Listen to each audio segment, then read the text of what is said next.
Evakuasi seekor anjing oleh petugas Satpol PP dan Wilayatul Hisbah Aceh Singkil menjadi sorotan. Momen evakuasi itu menyulut kemarahan publik karena dinilai brutal.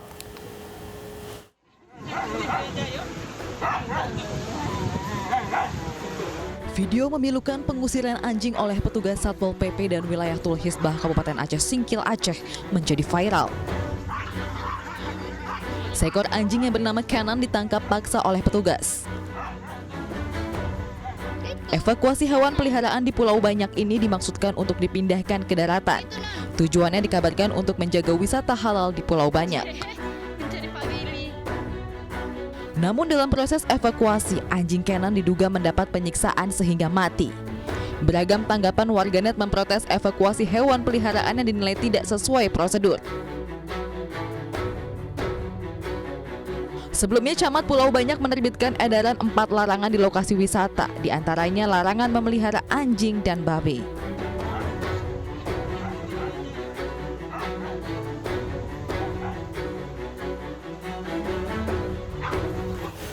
Sudah bergabung CEO sekaligus founder Yayasan Nata Satwa Nusantara, Davina Veronica. Selamat malam, Mbak Davina. Selamat malam. Ya, Mbak Davina, apa yang disaksikan ini menuai banyak protes termasuk dari Anda yang bisa disebutkan animal defender. Apa catatan Anda mengenai kasus ini? Kejadian yang sudah terjadi sangat memprihatinkan ya, dan it's so unacceptable for all of us, terutama para pecinta hewan. Kami tidak terima akan apa yang terjadi karena sebenarnya itu bisa ditangani dengan lebih berperi ke makhluk hidupan. Gitu. Jadi kami sangat menyayangkan proses penanganan yang tidak sesuai dengan SOP, karena harusnya bisa dilakukan dengan lebih baik dan tidak menyebabkan anjing itu sampai mati. Ya, Mbak Davina, kalau kita kan sudah lihat ya bagaimana upaya evakuasi anjing tersebut atau bagaimana upaya untuk dalam tanda kutip ya merazia anjing itu. Menurut Anda bagian mana yang paling fatal yang dilakukan oleh Satpol PP Aceh Singkil? Seharusnya gini ya, ada SOP-nya di mana anjing itu jadi pada saat petugas itu datang pastinya dengan perlengkapan yang proper. Ya, ada kandang, ada tali, bahkan misalnya petugas itu pun takut digigit atau takut ada insiden di mana anjing itu menyerang, dia itu melindungi dirinya dengan membawa sarung tangan yang kayak punya polisi itu kalau misalnya lagi melatih anjing ya, itu kan ada sarung yang ada busanya kan, itu harus punya alat-alat yang proper, kandang yang proper. Dan juga sikap dalam persuasif untuk menangkap anjing itu diperlukan gitu loh. Jadi tidak membuat anjing itu ketakutan, tidak membuat anjing itu merasa terancam, tidak membuat anjing itu merasa dia bingung gitu loh. Jadi ada step-stepnya, gitu, ada SOP-nya, ada langkah-langkah yang harus ditempuh. Ini yang diduga kuat menyebabkan anjing yang bernama Canon ini mati ya, akhirnya mengembuskan napas terakhir ya. Begini, menurut Anda di bagian mana seharusnya para Satpol PP ini menunjukkan upaya untuk Anda sebutkan tadi, peri ke makhluk hidupan, begitu. Di bagian mana ketika proses penanganannya? Ya, sebenarnya saya juga dalam tanda tanya ya, kami juga dalam tanda tanya kenapa kok yang menangani proses ini Satpol PP. Iya. Karena sebenarnya untuk urusan ini sebenarnya meskipun Indonesia itu belum punya undang-undang khusus untuk perlindungan hewan domestik atau peliharaan rumah, tapi anjing itu masuk di bawah undang-undang perlindungan peternakan, gitu kan? Iya. Jadi harusnya ini ada Disnak, ada dinas peternakan yang mendampingi. Setidaknya mereka punya keahlian untuk menangani kasus ini, begitu ya? Betul, ada keahlian, ada punya istilahnya orang-orang yang kompeten dalam menangani penangkapan seekor hewan. Gitu. Jadi pertama ya itu kami bingung kenapa Satpol PP yang menangani ini gitu. Dan kalaupun Satpol PP harusnya didampingi oleh orang dari Disnak. Atas nama penertiban bahwa di pulau banyak itu di sekitar pantai itu tidak boleh ada anjing atau babi, ini bagian dari aturan daerah. Bagaimana Anda menilainya? Kenapa tadi Ini kan ada atas nama berhubungan penertiban. dengan wisata halal. Betul ya, kaitannya dengan wisata halal, kemudian ada surat edarannya, tidak boleh ada anjing di sekitar pantai dan tentu dilakukan penertiban. Bagaimana Anda menilai sampai pada akhirnya penertiban yang berujung kematian anjingnya? Sebenarnya kita harus tahu dulu definisi wisata halal itu apa ya, karena jangan sampai salah kaprah gitu loh. Ini dia gitu yang harus disosialisasikan dan harus disebarluaskan kepada masyarakat Indonesia tentang konsep wisata halal ini. Apakah sebuah wisata halal itu juga tidak boleh ada makhluk hidup lain berkeliaran di tempat wisata atau bagaimana gitu loh. Setahu saya wisata halal itu menyediakan layanan atau fasilitas khusus untuk wisatawan Muslim. Jadi ada seperti makanan halal, tempat untuk beribadah, lalu pokoknya fasilitas untuk wisatawan yang beragama Islam, gitu kan.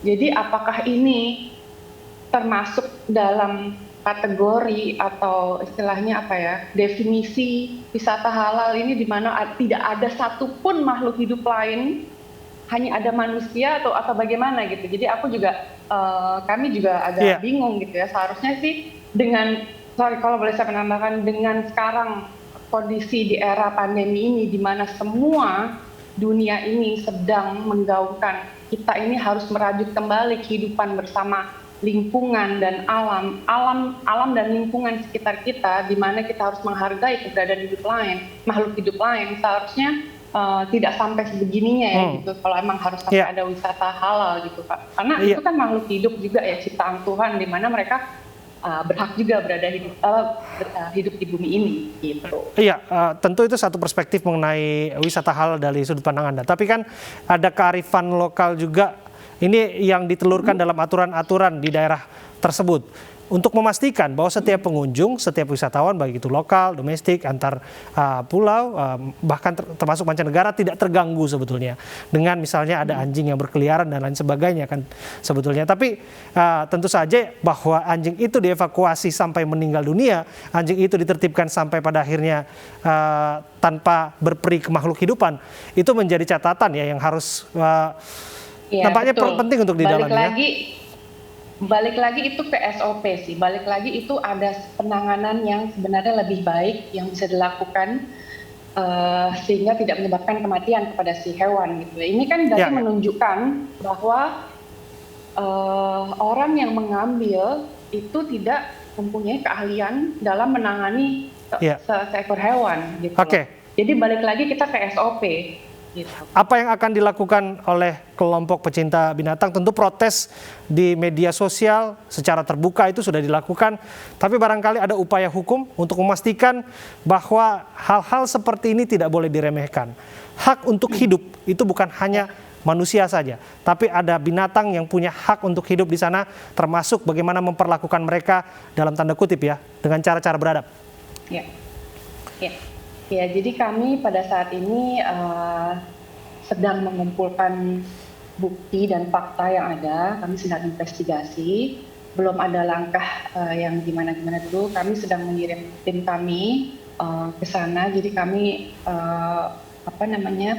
yayasan dan organisasi pecinta hewan dan kesejahteraan hewan di seluruh Indonesia, kami bersatu dan kami mengirimkan salah satu tim teman kami, dan saya juga mengirimkan tim saya untuk ke lokasi, ke Aceh, untuk melakukan investigasi dan mengumpulkan data dan fakta yang ada. Dari situ kami kaji, dari situ baru kami akan melangkah. Gitu. Terima kasih Mbak Davina atas waktu Anda. Kita berharap apapun upaya Anda untuk memastikan seluruh binatang mendapatkan hak-haknya, tentu saja itu terus dilakukannya sebagai upaya Anda sebagai aktivis pelindung hewan.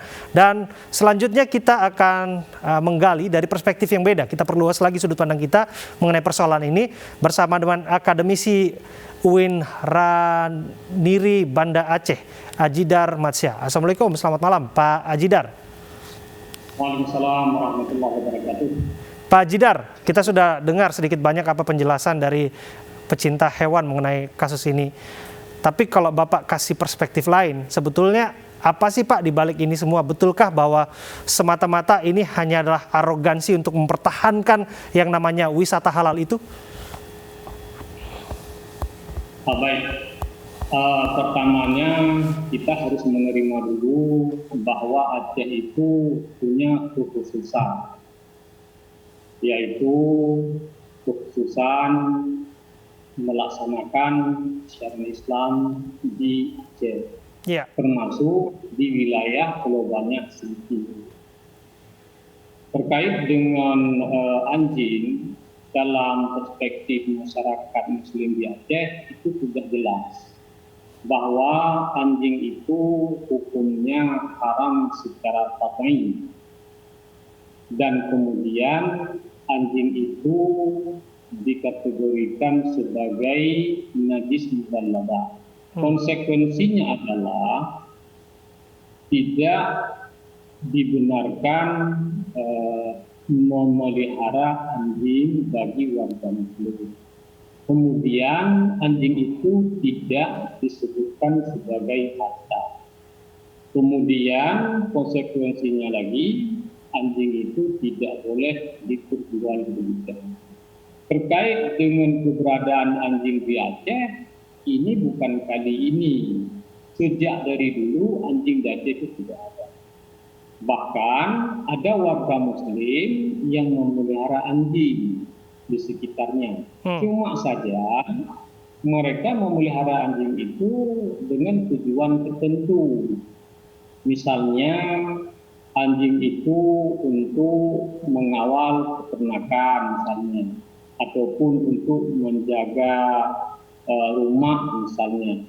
Tetapi dibatasi, tidak boleh berkeliaran di luar daripada lokasi tersebut. Nah, itu dalam hukum Islam. Kemudian kalau dilihat dari perspektif kearifan lokal, di mana Pulau Banyak Singkil hari ini merupakan salah satu destinasi wisata halal. Wisata halal artinya adalah semua layanan termasuk fasilitas itu harus semuanya suci dan halal. Nah, dalam pandangan Islam, anjing itu najis. Kalau anjing itu dibiarkan berkeliaran misalnya, masuk musala, kemudian menjilat pakaian orang lain, itu dalam perspektif Islam, dalam perspektif masyarakat Aceh, itu sensitif sedikit. Kalau misalnya anjing masuk ke musala, itu kan harus disama, kemudian baru tetap digunakan kembali. Dan baru bahwa menitipkan daripada anjing itu kan tidak Pak Ajidar, baik. Nampaknya pemahaman Anda soal kearifan lokal itu sudah tertuang dalam aturan, dan tentu saja kita tidak mendebat aturan itu, kita tidak mendebat soal wisata halal. Tapi orang kemudian mendebatnya, bagaimana penanganan anjing itu begitu, yang sampai menyebabkan anjing itu mati, diduga stres dan lain sebagainya. Ada videonya, ini mendapatkan beragam reaksi dari banyak orang. Dinilai bahwa Satpol PP tidak punya, tadi disebutkan ya, pri makhluk hidupan, Pak, begitu Pak. Bagaimana menilainya, Pak? Ya, mungkin Satpol PP ataupun WIHA dalam rangka menjaga lokasi wisata halal itu menjalankan tugasnya sesuai dengan prosedur ataupun aturan dari pemerintah. Sebelumnya tahun 2018 itu sudah ada edaran gubernur terkait dengan larangan melepaskan anjing di lokasi wisata halal itu. Bahkan larangan memasukkan minuman keras dan juga prostitusi. Nah, kemudian disusul dengan surat camat yang nada dan isinya juga hampir sama. Nah, jadi menurut Bapak wajar-wajar saja lah misalnya kemudian Satpol PP menertibkan anjing itu dan anjing itu mati begitu saja, yaitu sebagai hal yang bisa dianggap kewajaran saja, begitu ya Pak? Tidak juga, barangkali ada kebetulan dalam penanganan itu sehingga anjing itu mati. Ini satu hal ya. Tetapi satu hal lagi harus ditempatkan di porsi masing-masing. Dalam porsi ini terkait dengan penanganan. Dalam hal satu lagi kita harus menerima dulu bahwa itu keputusan yang kearifan lokal di Aceh. Iya. Kalau misalnya kita warga negara di mana saja kearifan lokal itu kan perlu dihargai, kan begitu. Nah, masalah penanganan itu satu hal, itu satu porsi yang memang harus dibahas secara khusus. Tentu, yang Pak. penting di sini dihukum kaitkan dengan Aceh karena melaksanakan syariat Islam sehingga siapapun tidak boleh memelihara anjing termasuk Muslim. Dan kemudian karena Aceh punya keputusan Islam yang sedang melaksanakan wisata halal di Indo banyak sehingga resisten sekali terkait dengan hal ini. Tidak juga.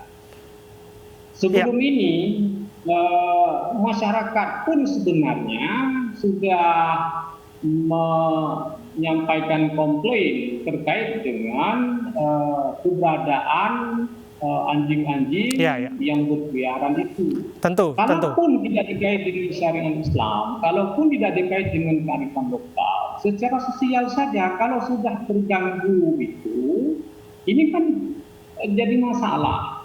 Nah, ini yang harus diterima dulu. Masalah dengan penanganan itu masalah satu. Persis Pak. Jadi boleh merespon nampak sayang sekali waktu kita habis Pak. Saya berharap ada kesempatan lain kita akan gali lebih dalam lagi persoalan ini. Tapi yang namanya aturan, kita tidak boleh lantas menyalahkan aturan begitu saja ya.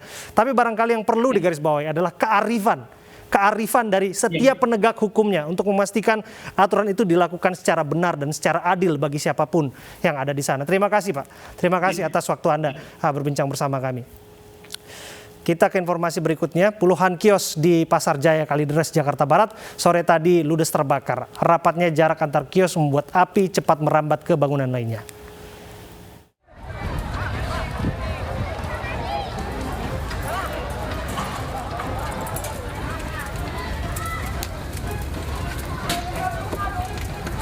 ...60 kios di Pasar Jaya Kalideres, Jalan Peta Selatan, sore tadi terbakar.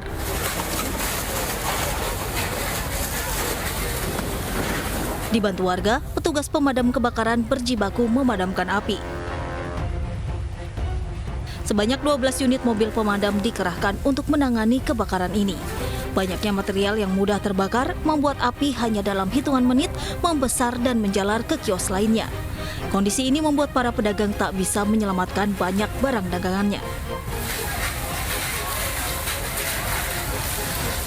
Cuma begini doang nggak bisa lagi, habis semua, nggak ada lagi habis, udah nggak bisa lagi. Kabarnya udah mati, udah. Kabarnya asal dari mana? Saya tahu nggak? Katanya tante mainan. Tahu dah. Kami luncurkan semua 13 unit yang dari sumber air ke TKP perlu unit yang agak banyak. Penyebabnya dari mana dong? Info awal yaitu dari korsleting listrik, Pak. Tidak ada korban jiwa dalam peristiwa ini, namun kerugian ditaksir mencapai ratusan juta rupiah.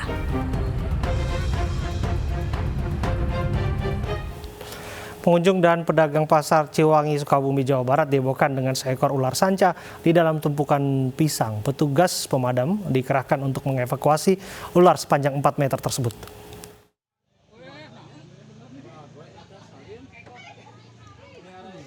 Ular sanca sepanjang 4 meter ini dievakuasi warga dan petugas pemadam kebakaran dari lapak penjual pisang di Pasar Ciwangi, Sukabumi, Jawa Barat. Setelah mendapat laporan warga, petugas pemadam kebakaran langsung berupaya mengevakuasi ular sanca tersebut lantaran membuat kehebohan. Kemunculan ular sanca di pasar ini merupakan yang pertama kalinya sejak hujan terus mengguyur kota Sukabumi. Yaitu begitu dia mau beres-beres, karena ada yang pembeli, langsung dia menemukan ular di bawah bangkunya itu. Dikiranya ular itu kecil, ternyata pas diperiksa sama dari tim Animal Rescue Damkar, karena dia langsung laporan, ternyata ular itu sangat besar, ukurannya kurang lebih 4 meter dan beratnya 15 kilo. Ular sanca tersebut diduga berasal dari gorong-gorong yang berada di sekitar pasar sehingga masuk ke dalam lapak pedagang. Usai dievakuasi, ular akan dilepas ke habitatnya.